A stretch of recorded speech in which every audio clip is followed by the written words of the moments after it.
তো বন্ধুরা, তোমরা সবাই কেমন আছো? আশা করি সবাই ভালো আছো। তো বন্ধুরা, আজকে আমাদের আলোচ্য বিষয় হচ্ছে বিরাম চিহ্নের প্রকারভেদ। তোমরা জানো এই বিরাম চিহ্নটা কোথা থেকে উৎপত্তি হয়েছে। এর আগের ভিডিওতে আমরা আলোচনা করেছি এবং তোমাদের প্রথম একটাই কোয়েশ্চেন আছে, আমরা এটা পড়বো কেন? তো বন্ধুরা, পঞ্চায়েতের এক্সামে কিন্তু এখান থেকে 5 নাম্বার এসেছে। ভাবতে পারছো এই ছেদ যদি চিহ্নের ব্যবহারটা কোথায় করব কোথায় করব না, তাই আমরা কিন্তু এটা পড়ছি। আমাদের চ্যানেলে ট্যাগলাইনে রয়েছে সিলেবাস ভিত্তিক এবং পছন্দ লেভেল অনুযায়ী ভিডিও বানানো। তোমরা জানো, যদি আমাদের চ্যানেলকে পুরনো সাবস্ক্রাইবার হয়ে থাকো, তাহলে তোমরা সকলে জানো যে এই চ্যানেলে কেমন ধরনের প্রিপারেশন নেওয়া হয় সিলেবাস ভিত্তিক এবং পছন্দের লেভেল অনুযায়ী। তো অবশ্যই তোমরা সেই ভিডিওগুলো দেখো, তোমরা যদি বিশ্বাস না হয় তাহলে, এবং আমাদের এই ভিডিওগুলো দেখতে থাকো। তো দেখো, এই যে বিরাম চিহ্নের ব্যাপারটা, এটা কিন্তু আমরা এর আগের ভিডিওতে আলোচনা করা হয়েছে, তাও তোমাদের সুবিধার্থে আমি আরবার বলে দিচ্ছি। তো আমরা এই যে শ্বাসজ্যোতি বলতে পারো, হ্যাঁ, আর একটা কী রয়েছে শ্বাসজ্যোতি, আরেকটা রয়েছে অর্থজ্যোতি। তো এই দুটো আমরা ভাগ রয়েছে। তো আমাদের শ্বাসজ্যোতি কোনটা, যেখানে কমা পূর্ণচ্ছেদ একসঙ্গে রইবে, সেটা হচ্ছে শ্বাসজ্যোতি। আর অর্থজ্যোতি যেখানে আলাদা আলাদা থাকবে, কমাও আলাদা থাকবে এবং পূর্ণচ্ছেদও আলাদা থাকবে, সেটা হচ্ছে অর্থজ্যোতি। তো আমাদের আলোচ্য বিষয় হচ্ছে অর্থজ্যোতি নিয়ে আমরা আলোচনা করব। এটাই আমাদের মানে পড়ার বিষয়, বুঝতে পেরেছ? তো দেখো, ভাব বা অর্থকে বোঝানোর জন্য বাক্যের ধ্বনি প্রবাহের মধ্যে যে বিরতি, তাকে আমরা বলবো ভাবজ্যোতি বা অর্থজ্যোতি। ভাবজ্যোতি বা অর্থজ্যোতির জন্য যে চিহ্ন ব্যবহার করা হয় তাকে আমরা বিরাম চিহ্ন বলবো। তোমরা এটা আগের ভিডিওতে একদম ডিটেলস ভালোভাবে বুঝে গেছো, তা আমি আর বারবার বলছি না। আমরা আজকের ভিডিওতে আলোচনা করছি, অর্থাৎ বিরাম চিহ্নের প্রকারভেদ। তো দেখো, গ্রামের নাম কাশীপুর, দেখো এখানে কিন্তু পূর্ণচ্ছেদ ইউজ করা হয়েছে।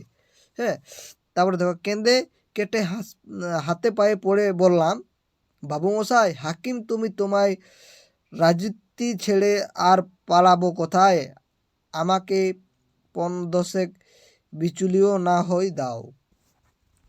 এখানকার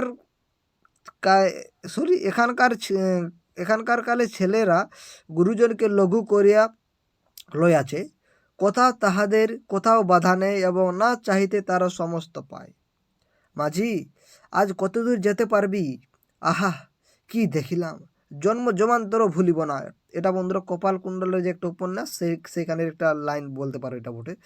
খাবার সময় বোঝা যাবে, চলে খড় নেই একখানায় ঘর, বাপ বেটিতে থাকি। তোমরা বলো এইটা কথার পড়ার থেকে নেওয়া হয়েছে।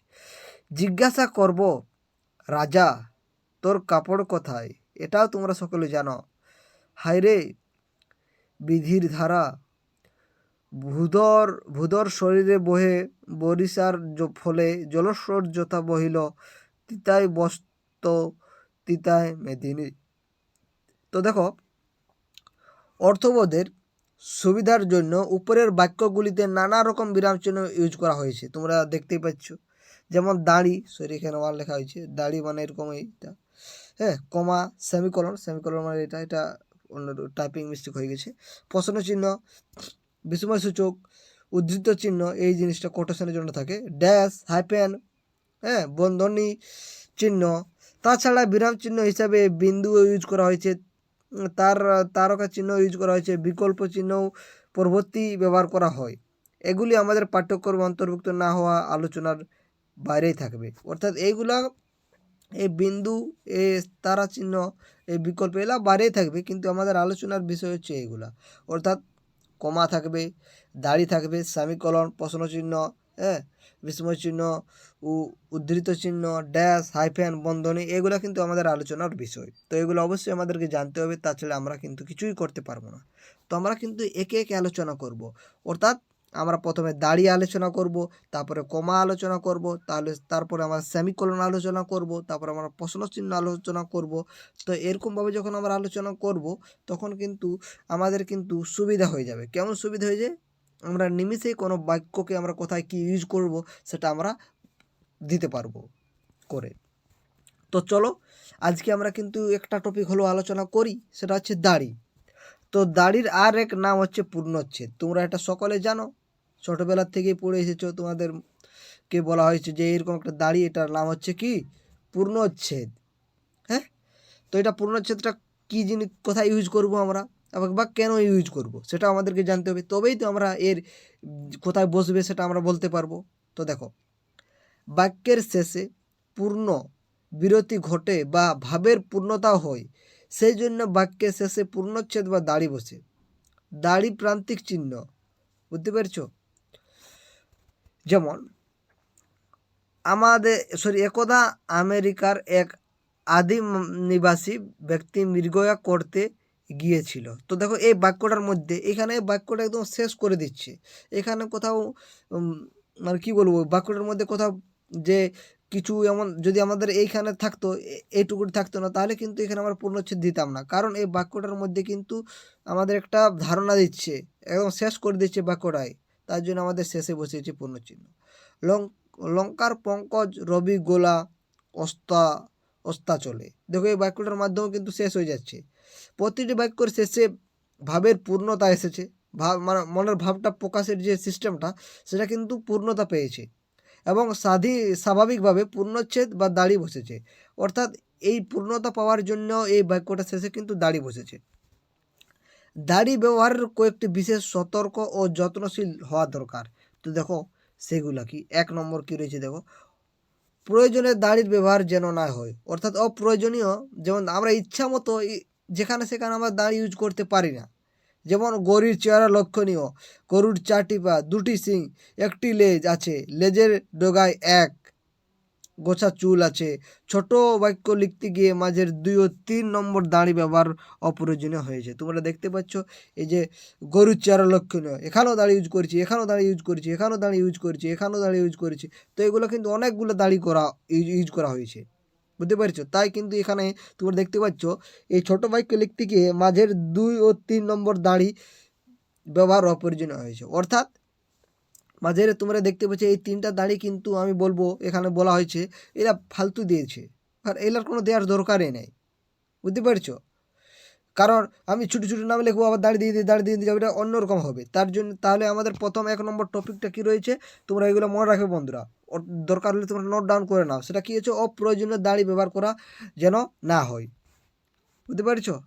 প্রথমত এই 2টি বাক্য নয়, দ্বিতীয়ত এই 2টি দাড়ি বাক্যের গতি ব্যাহত করেছে, কাজেই দাড়ির ব্যবহার নিচের মতো হওয়া বাঞ্ছনীয়। তোমরা দেখতে পাচ্ছ এ কেমন হওয়ার দরকারটা দেখো। গরুর চেহারা লক্ষণীয়, ঠিক আছে, এর 4টি পা, 2টি শিং ও 1টি লেজ আছে।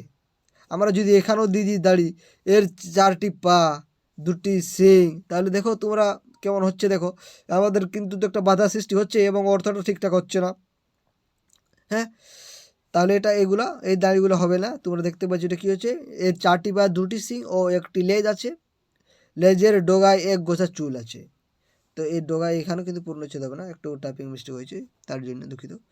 তো দেখতে পাচ্ছ তাহলে কি 1 নম্বর আমাদের যেটা নিয়ম, সেটা হচ্ছে অপ্রয়োজনীয় যে দাড়ি সেটা কিন্তু আমরা ব্যবহার করব না। তারপরে 2য় নম্বর যে নিয়ম, সেটা কি হচ্ছে, প্রধান খণ্ডবাক্য ও অপ্রধান খণ্ডবাক্য নিয়ে জটিল বাক্য হয়। লক্ষ্য রাখা দরকার অপ্রধান খণ্ডবাক্যের আগে দাড়ি যেন না হয়। তাহলে দেখো আমাদের কিন্তু প্রধান খণ্ডবাক্য এবং অপ্রধান খণ্ডবাক্য নিয়ে একটা জটিল বাক্য তৈরি হচ্ছে। তাহলে এই যে অপ্রধান খণ্ডবাক্য, তার আগে যেন আমাদের দাড়ি না বসে, সেটা আমাদের লক্ষ্য রাখতে হবে। যেমন তোমরা দেখতে পাচ্ছ একটা উদাহরণ, লোকটা খাড়া হয়ে দাঁড়িয়েছিল, যদিও শরীরটা তার আদৌ সুস্থ ছিল না। যদিওর আগে দাড়ি দেওয়া 2টি বাক্য হয়েছে, তাতে বাক্যের গঠনগত ত্রুটি রয়েছে। দাঁড়িয়েছিল এর পরে দাড়ি না হয়ে কমা হওয়া দরকার। যেমন তোমরা দেখতে পাচ্ছ এখানে উদাহরণটা কী রয়েছে, লোকটা খাড়া হয়ে দাঁড়িয়েছিল, তাহলে যদিও শরীরটা তার আদৌ অসুস্থ ছিল না। তো এখানে যদিও, এই যে যদিওর আগে দাড়ি হওয়ার 2টি বাক্য হয়েছে, যদিওর আগে যে দাড়িটা হয়েছে তার ফলে কিন্তু এটা 2টো বাক্য তৈরি হয়ে গেছে। হ্যাঁ, তাতে বাক্যের গঠনগত ত্রুটি রয়েছে, অবশ্যই ত্রুটি রয়েছে। আমরা যদিও দিচ্ছি তার আগে যদি দাড়ি দিচ্ছি, তাহলে তো অসুবিধা হবে, কি আমাদের পড়তেও অসুবিধা হবে এবং অর্থটা ঠিকমতো প্রকাশ পাবে না। তো দাড়ি ছিল এরপরে দাড়ি না হয়ে কমা হওয়া দরকার, এরপরে যদি কমা হতো তাহলে সেটা বেস্ট হতো। অর্থাৎ কেমন হতো বাক্যটা, তোমরা দেখতে পাচ্ছ এখানে, লোকটা খাড়া হয়ে দাঁড়িয়েছিল যদিও শরীরে তার আদৌ সুস্থ ছিল না। তো এটা কিন্তু সঠিক বাক্য হতো।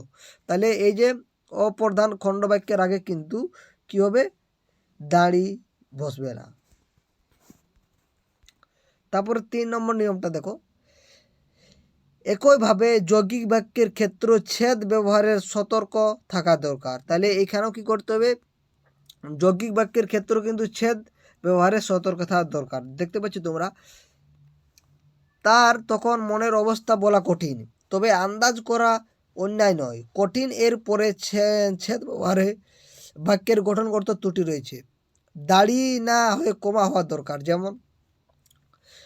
যেমন উদাহরণটা তোমরা দেখো, এটা হওয়া দরকার ছিল কি, তার তখন মনের অবস্থা বলা কঠিন, তবে আন্দাজ করা অন্যায় নয়। অর্থাৎ এই যে যৌগিক বাক্য, এই যৌগিক বাক্যর ক্ষেত্রেও কিন্তু আমরা কিন্তু পূর্ণচ্ছেদ ইউজ করবো না, কমা ইউজ করতে হবে। তারপরে দেখো 4 নম্বর নিয়মটি দেখো, কমা ও সেমিকোলন বেশি ব্যবহার করে বাক্যকে খুব বড় করলে পড়ায় ক্লান্তি আসে, বাক্যের মাধুর্য ও সাবরশীলতা নষ্ট হয়। বাক্যে মোটামুটি পরিণত চেহারায় রেখে ছেদ ব্যবহার করা দরকার। যেমন তোমরা দেখতে পাচ্ছ, আকাশে মেঘের ঘন ঘটা, যে কোনো সময় বৃষ্টি আসবে, ঝড় উঠবে, কড়াত করে বাজ পড়বে, বৃষ্টি রিমঝিম হতে হতে ঝমঝম করে মুষলধারা শুরু হবে, পথঘাট ডুবে থই থই, উঠোন অবধি উঠে আসবে জল, মেঝেও ডুবতে পারে। তার এখানে কমা ও সেমিকোলন কণ্টকিত লেখা ঠিক নয়। অর্থাৎ তোমরা দেখতে পাচ্ছ এখানে কমা ও সেমিকোলনের জায়গায় ছেদ বসিয়ে বাক্য ছোট চেহারার হলে তাতে ভাষা হবে সবলীন ও প্রাঞ্জল। কেমন হবে দেখো, আকাশে মেঘের ঘন ঘটা, যে কোনো সময় বৃষ্টি আসবে, ঝড় উঠবে, কড়াত করে বাজ পড়বে, বৃষ্টি রিমঝিম হতে হতে ঝমঝম করে মুষলধারা শুরু হবে, পথঘাট ডুবে থই থই, উঠোন অবধি উঠে আসবে জল, মেঝেও ডুবতে পারে। তো এখানে দেখতে পাচ্ছি এখানে কিন্তু সেমিকোলন কিন্তু কি করা হয়েছে, সেমিকোলনকে আমরা বাদ দেওয়া হয়েছে। তোমরা দেখতে পাচ্ছ এখানে অনেক সেমিকোলন ইউজ করা হয়েছে, সেটা কিন্তু আমাদেরকে বাদ দিতে হবে। এটাই আমাদের এই নিয়মে বলতে চাইছি।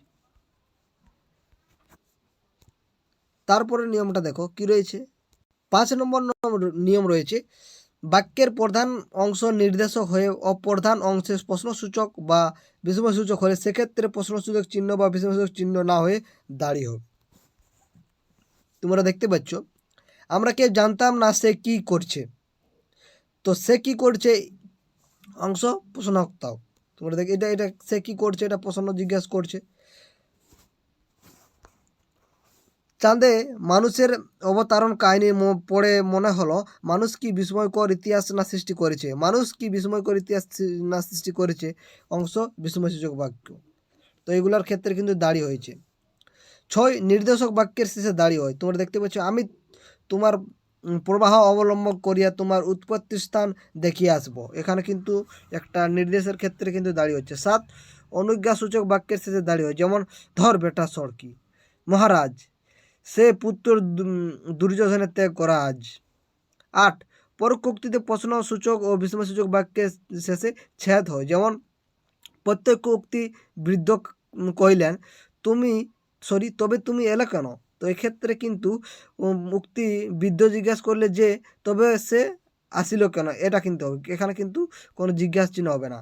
প্রত্যেক উক্তি লেখক বললেন ঈশ্বরের কোনো কার্য না আচার্য, তো পরোক্ত উক্তি লেখক বিস্ময় প্রকাশ করলেন যে ঈশ্বর সকলের কার্যে আশ্চর্য, ক্ষেত্রে কিন্তু কি হচ্ছে, পূর্ণচ্ছেদে হচ্ছে। তাহলে তোমরা দেখো কটা নিয়ম হচ্ছে, আমরা কিন্তু আবার তোমাদের সুবিধার্থে আলোচনা করে দিচ্ছি, তোমরা অবশ্যই নোট ডাউন করে রাখো যে 8টি নিয়ম আমরা জানলাম, সেই 8টি নিয়ম আমরা বলছি। তো দেখো, অপ্রয়োজনীয় দাড়ির ব্যবহার যেন না হয় সেটা আমাদের লক্ষ্য রাখতে হবে, 1 নম্বর নিয়ম।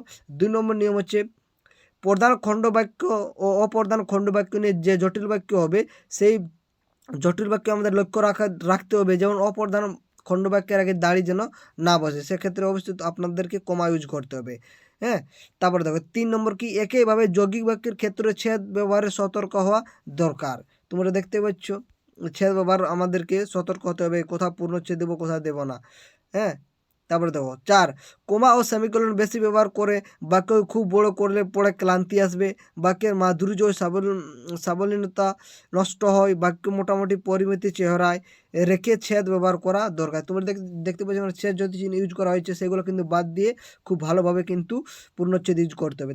তারপরে দেখো 5 নম্বর নিয়ম কী রয়েছে, বাক্যের প্রধান অংশে নির্দেশক হয়ে অপ্রধান অংশে প্রশ্নসূচক বা বিস্ময়সূচক হলে সেক্ষেত্রে প্রশ্নসূচক চিহ্ন বা বিস্ময়সূচক চিহ্ন না হয়ে দাঁড়ি হবে। তোমরা দেখতে পাচ্ছ প্রধান অংশে যদি নির্দেশক হয়, তোমরা দেখতে পাচ্ছ প্রধান অংশটা কিন্তু নির্দেশকে হয়েছে, তাই সেক্ষেত্রে কিন্তু অপ্রধান অংশে প্রশ্নসূচক না হয়ে কী হয়েছে, এটা তো প্রধান অংশ তোমরা দেখতে পেয়েছো, আমরা কেউ জানতাম না সেটা প্রধান অংশ বলতে পারো সে।